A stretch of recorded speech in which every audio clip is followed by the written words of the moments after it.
Delight IAS पर आप सभी का एक बार फिर से बहुत बहुत स्वागत है। तो एक बहुत ही इंपॉर्टेंट टॉपिक पर बात करने जा रहे हैं। आप लोगों को पता है कि यूपीएससी का जो सी सेट का पेपर है वो लगातार हिंदी मीडियम के लिए एक बहुत बड़ा सरदर्द बनता चला जा रहा है।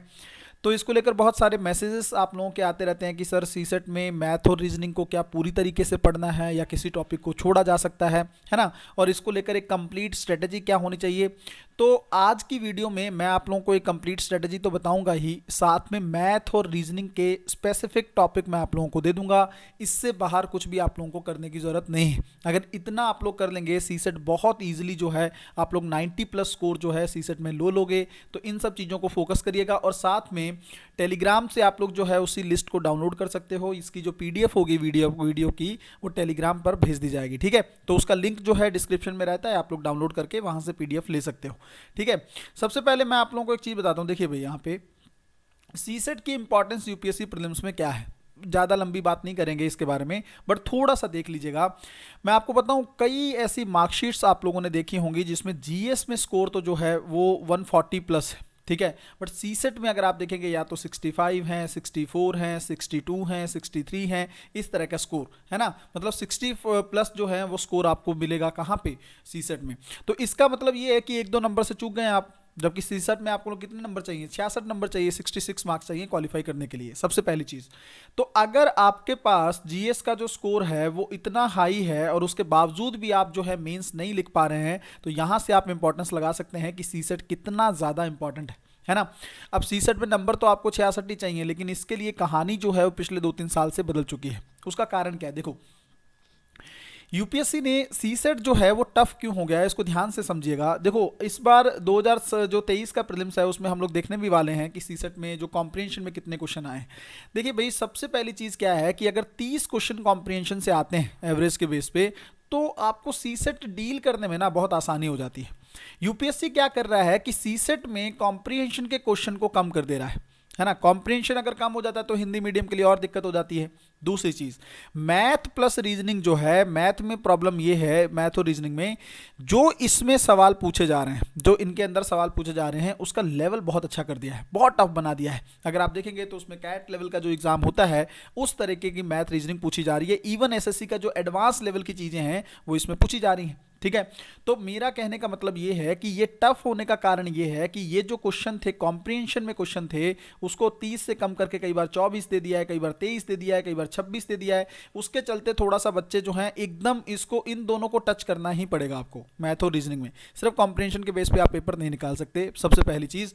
दूसरा ये है कि जो मैथ और रीजनिंग पूछ रहा है वो बहुत टफ पूछ रहा है। तीसरी चीज, जो कॉम्प्रिहेंशन भी पूछ रहा है उसमें भी बहुत ज्यादा घुमा दे रहा है। तो तीनों ही सेगमेंट अगर आप मैथ, रीजनिंग, कॉम्प्रिहेंशन को टफ बना देंगे तो बच्चा 66 मार्क्स जो आप कह रहे हो कि बहुत कम है क्वालिफाइंग, उसको किस तरीके से लेगा, है ना।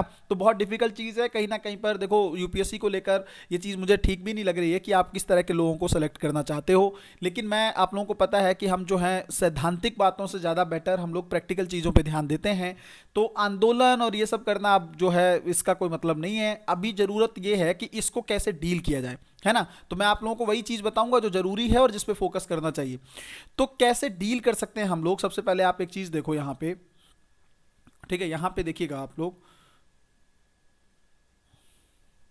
देखिए ये 2023 में प्रीलिम्स हुआ है सी सेट का, उसमें क्वेश्चन देखिए आप लोग। कॉम्प्रिहेंशन जो है 2022 में अगर देखेंगे तो 24 सवाल पूछे गए थे, इस बार जो है 27 सवाल। तो ये थोड़ा पॉजिटिव न्यूज आप देख सकते हो कि 3 सवाल कॉम्प्रिहेंशन में बढ़ा दिए हैं।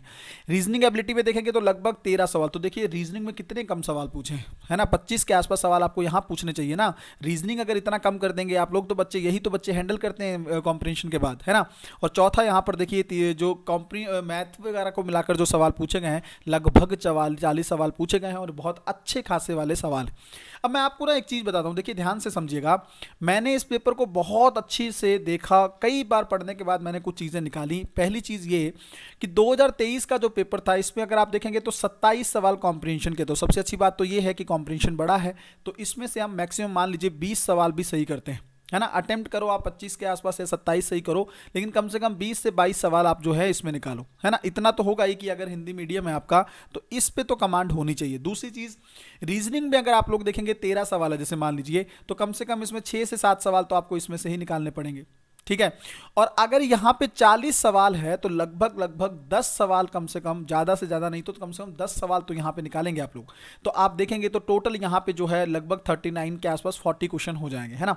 तो मैं आपको एक चीज़ बताऊं कि अगर आप देखेंगे कॉम्प्रिहेंशन के अलावा मैंने लगभग लगभग 15 सवाल ऐसे देखे थे, ज़्यादा तो नहीं, 15 सवाल मैथ और रीजनिंग के ऐसे थे जो बहुत ईजिली हैंडल हो सकते थे, है ना। किसी दिन होगा तो मैं पेपर से वो सवाल आपके सामने निकाल के रख भी दूंगा, है ना। तो मैंने बहुत बार पढ़ने के बाद ये चीज़ देखी कि 15 सवाल ऐसे हैं जिसको आप लोग बहुत इजीली डील कर सकते हो। इसका मतलब सीसेट टैकल तो हो सकता है, बस थोड़ी सी बेहतरीन रणनीति जो है वो इसके लिए बनानी होगी। सबसे पहले आप लोग देख लें जल्दी से टॉपिक रीजनिंग के कौन कौन से हैं। देखो सबसे पहले, और ये वो टॉपिक हैं जिनमें से हर बार सवाल आपको प्री में दिखेगा। कोडिंग डिकोडिंग को आपको सबसे पहले करना है, बहुत आसान और हलवा टॉपिक है, आप लोग जानते होंगे। लेटर सीरीज में होता है कौन सा लेटर आएगा इसके बाद, वो भी आप लोगों ने देखा होगा कि पिछले 2-3 साल से ऐसे सवालों की जो संख्या है वो बढ़ती चली जा रही है।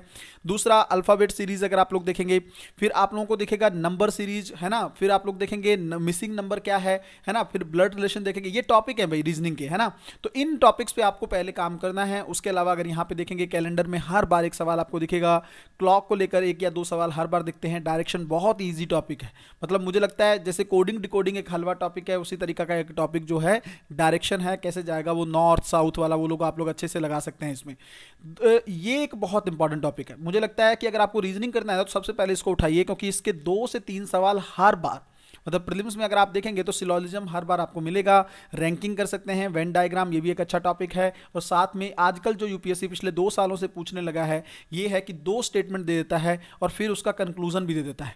तो ये जो कुछ कुछ टॉपिक हैं जो आपको कोड जो है रीजनिंग के अंदर काम करना है, इतना तो कम से कम आप लोगों को करना पड़ेगा। अगर आप देखेंगे टोटल जो है मुझे लगता है 1 2 3 4 5 6 और 7 8 9 10 11 12 मतलब 13-14 टॉपिक है, ठीक है। तो अगर आप लोग 2-2 3-3 दिन भी लगाओगे ना तब भी बहुत इजीली टैकल कर लोगे, है ना। तो अभी से सबसे पहले आप लोगों को रीजनिंग को लेकर काम करना चाहिए। जल्दी से मैं आप लोगों को रीजनिंग की स्ट्रेटेजी भी बता देता हूं। देखो आप लोगों को क्या करना है, रीजनिंग जो है कॉम्प्रिहेंशन के बाद आपका सेकंड टूल है ना। ये ऐसा टूल है जिसमें बहुत ज़्यादा मैथ और ये सब करने की जरूरत नहीं है, इसमें सिर्फ प्रैक्टिस चाहिए आपको, है ना। मैक्सिमम प्रैक्टिस जितना आप कर सकते हो रीजनिंग को, सवाल को, जैसे सिटिंग अरेंजमेंट वगैरह जो होता है उन टॉपिक पे आप लोग अगर काम करो तो कई बार 2 से 3 सवाल सीधे निकल जाते हैं। एक टॉपिक शायद यहाँ पे रीजनिंग का छूट गया है, वो है सिटिंग अरेंजमेंट, ठीक है। ये बहुत इंपॉर्टेंट टॉपिक है, इसमें भी हर बार सवाल आप लोगों को देखने को मिलेंगे, है ना। पजल्स वगैरह जो होते हैं वो भी आप पैरेलल इसमें कर सकते हैं। ये सब जो चीज़ें अगर आप देखेंगे तो ये आपको क्या मांगती हैं, प्रैक्टिस मांगती है,